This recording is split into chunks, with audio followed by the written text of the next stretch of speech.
Hello, welcome back to Heather Rants. We don't really rant, but when somebody doesn't like what you have to say, they think it makes you sound like you're the one who's unhinged by calling it ranting. I'm familiar with this trick because I ask too many questions. Anywho, there's a lot of Jehovah's Witnesses that kind of question how they feel about what they believe, but they're not willing to let go of their belief system because they've been promised paradise with their loved ones and they don't want to not get to see their loved ones again. Maybe they lost their kid in a car accident. I know of one lady who will never leave because she thinks she's going to get to see her child again. People who want to get to see their spouses and mothers and sisters and brothers and all that thing. They don't want to let go of their belief system because their belief system has taken the authority to dictate to them that they are the only way to get to that point. And maybe, I don't know what you believe as a Christian, but maybe they aren't wrong about the idea that there's a paradise and you'll get to see your loved ones again. It's not up to me to decide. We don't know. The only thing we know is that we can look at their logic. Now, where is their logic that they are the only route and means as the faithful and discreet slave to grant you access? They're the only entity and person or collection of people on this earth that are able to grant you access to this paradise.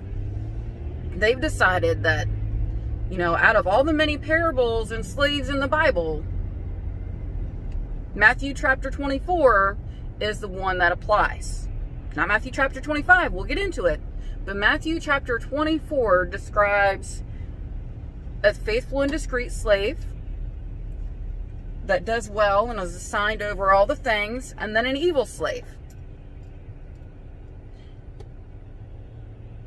That's what the Bible says. But according to the faithful and discreet slave, one is them and one is a warning to them, not two different entities or the possibility that they could become abusive and coercive drunkards or what have you that is despicable. It's not the fact that they could be one or the other. One is like, it's a warning to them. It goes from two people to one person with a warning. How they got to that discernment is kind of like how they got to blood fractions when, like, there's nothing about fractions of blood in the Bible. It's curious.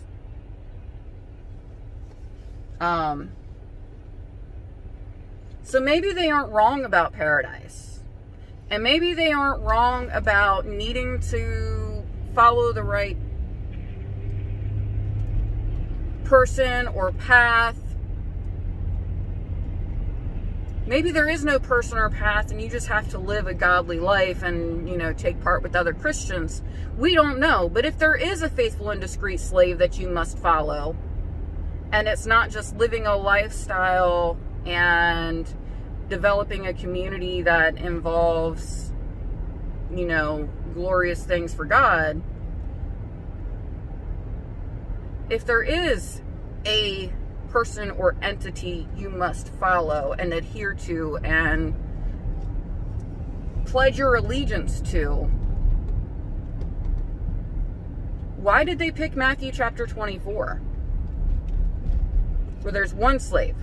Because if you go right into chapter 25, you have the parable where the master gives his belongings and gives them responsibility and gives them a chance, like everybody has in this lifetime, to be good stewards of his money and, you know, do good in his name and his behalf.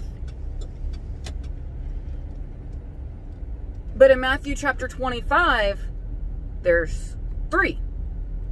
There's three, and one guy completely dips out, screws up, despicable, good-for-nothing slave, doesn't do anything of any benefit for anybody with his opportunity. And then there's two. Plural. Not one sole faithful slave. There's two faithful slaves. Two faithful slaves assigned over all the things. Now, I'm sure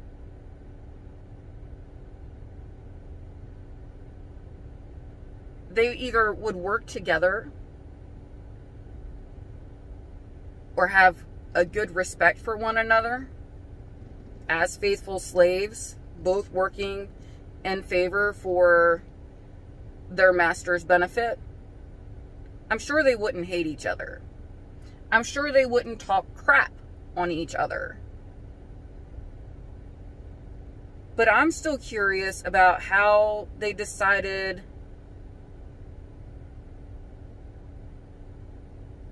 that they were the only slave when there's obviously parables about two. Why couldn't it be, you know, you've got to follow the right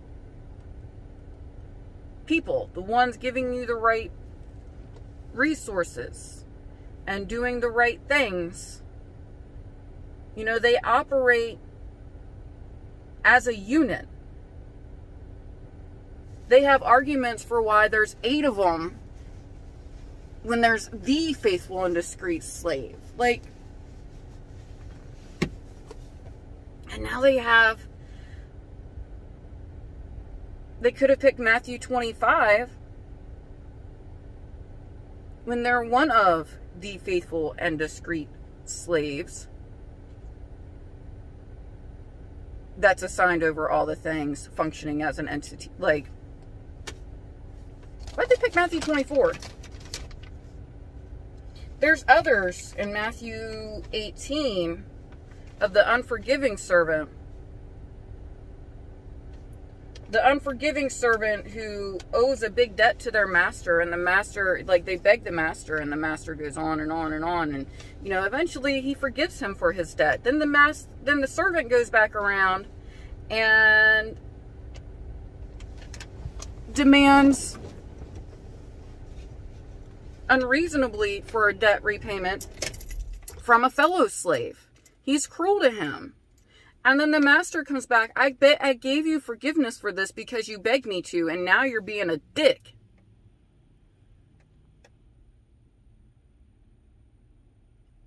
I feel like that is the do or die mentality that they use to choose Matthew 24. Where they are the only ones. You can only gain it through them. And if you don't go through them, for any reason, you could be abused, you could be molested, you could be emotionally traumatized. And if you can't pick yourself up by the bootstraps, when they've literally taken your bootstraps, being your community and your support system, and anything that is not just sheer willpower, while they beat you down,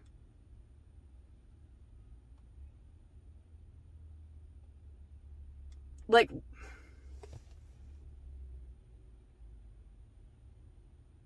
what they do to people and the expectations that they have as far as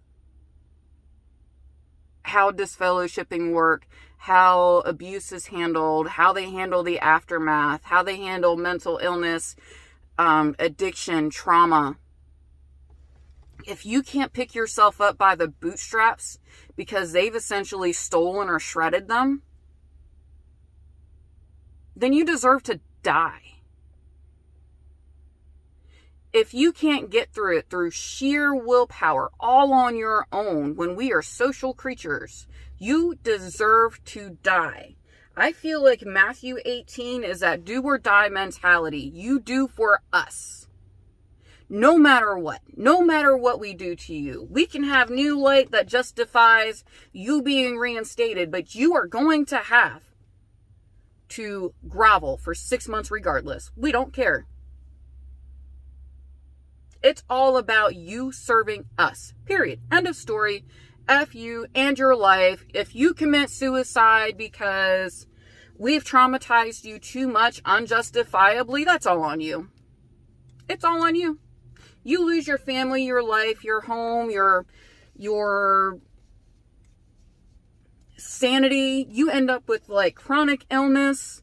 You know how many female Jehovah's Witnesses I know with fibromyalgia, and a good chunk of them have been disfellowshipped or shunned, soft shunned at some point. Like, they don't care. You do for us, period. Period. No exceptions, period.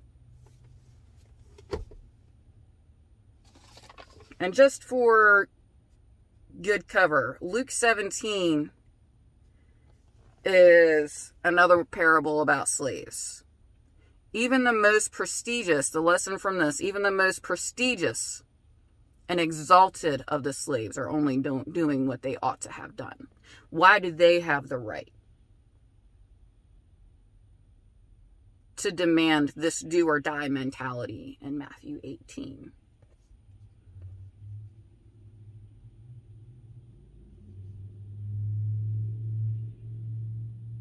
It's a shame. It's a freaking shame, man. And the last one, the last parable with slaves is Luke 12. The ready slaves, the ones who are ready and willing to provide for their master. All the good slaves, they aren't out trying to control and hurt people. That's the evil slave, also described in Luke 12. Because when they are willing and ready and able to provide for their master, they will be served by their master. They will be appreciated and exalted by their master. It is not a completely one-way. Where are we back on again? It is not the do or die mentality that the governing body has in regards to trauma and disfellowshipping and abuse and, you know, how people are treated.